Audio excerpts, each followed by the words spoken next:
Maagham na araw po para sa lahat.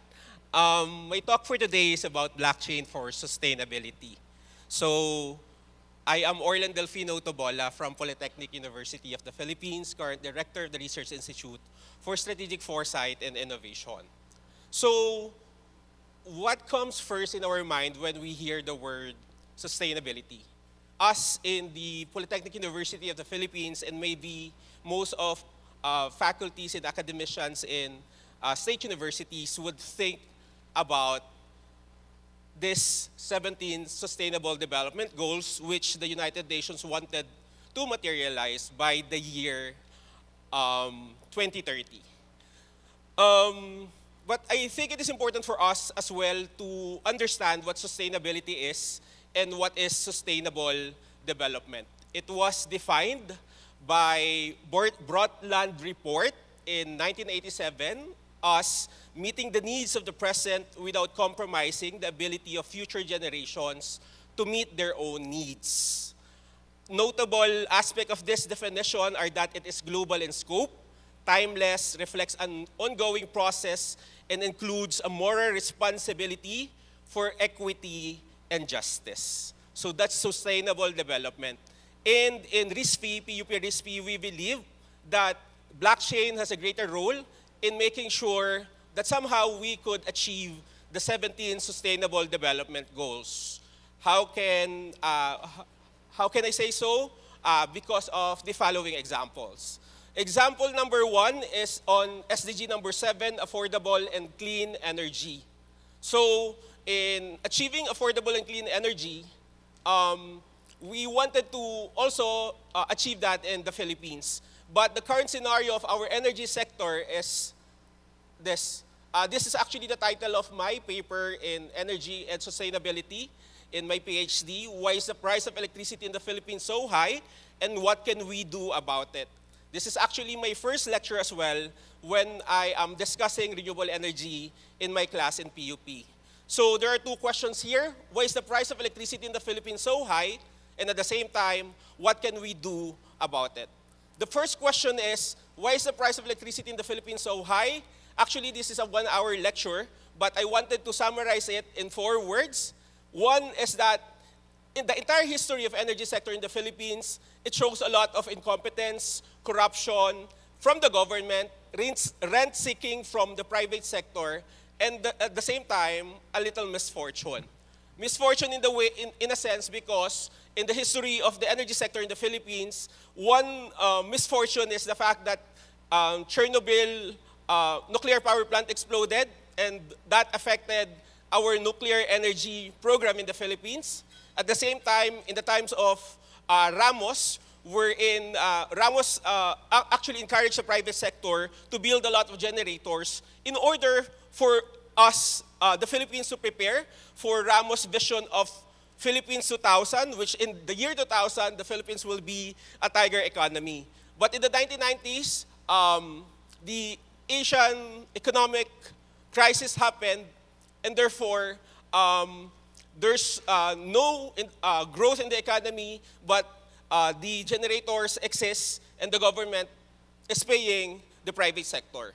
That's incompetence and somehow rent-seeking from the private sector. I think when I'm discussing this in the class, I really wanted to emphasize the fact that corruption is not just in the government, also the private sector is doing rent-seeking, which is somehow an unethical economic actions by the private sector in the country. So the next question is, what can we do about it? First is we need to decentralize. The fact is, the Philippines is an archipelagic country. It is weird that we wanted to push a centralized energy sector. Second is, it is important for us in the process of decentralizing to utilize renewable energy. Because at the end of the day, we could take advantage of the financial and non-financial benefits of the Republic Act, RA law of 2008 that has a lot of benefits when it comes to utilizing renewable energy. At the same time, nowadays, solar energy is a lot more cheaper than fossil fuel source energy. And at the same time, in order to enable this transformation, this transition, it is important for us to as well utilize the technology of blockchain. One use case of this happening is in Austria. By Energy Innovation Austria, we're in place there. They're actually utilizing blockchain since 2019 in order to power a community of prosumers. Prosumers meaning they are producers of energy, at the same time consumers of energy, by utilizing blockchain in managing such renewable energy and the entire system of a decentralized renewable energy system. Next is in SDG number 16, Peace, Justice, and Strong Institutions. Latest news is that COMELEC in the news. Currently, there are scandals in the Commission on Election in the Philippines that makes us doubt, or would doubt, the result of the next election in 2025 because of the issues and corruptions inside the COMELEC. So, what can we do about it? I think it is important for us to have a system for election that is highly secured, tamper-proof, and at the same time, transparent, and can be readily audited. And that is actually the, what blockchain could actually offer. That is the reason why, in our use cases, my students at Polytechnic University of the Philippines conducted research entitled PUP Vote Blockchain-Based Voting System using NEER Protocol. This is for a university-wide voting system that utilizes blockchain. And at the same time, ECE Vote, an Ethereum-based voting system using IPFS, and MetaMask for student government election, which is for department-level student election. And third example is SDG number 2, Zero Hunger. There are, hunger still happens in the world, and at the same time, it happens in our country.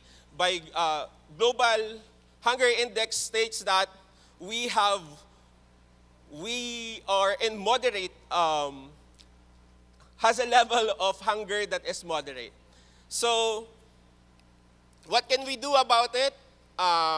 Specific case, use case is also a research from my students, which is Ethereum-based smart contract and traceability system for food bank operations, wherein we are taking advantage of the fact that there is a law about food bank in the country, and we are utilizing blockchain in order for it to be implemented more efficiently and at the same time transparently. So what I wanted to say is blockchain could really be a great enabler of us materializing the Sustainable Development Goals of the United Nations. What I've discussed are just 3 examples, and there are a lot of still use cases that we can do in different SDGs of the United Nations. And we can do that because we have an emerging technology called blockchain.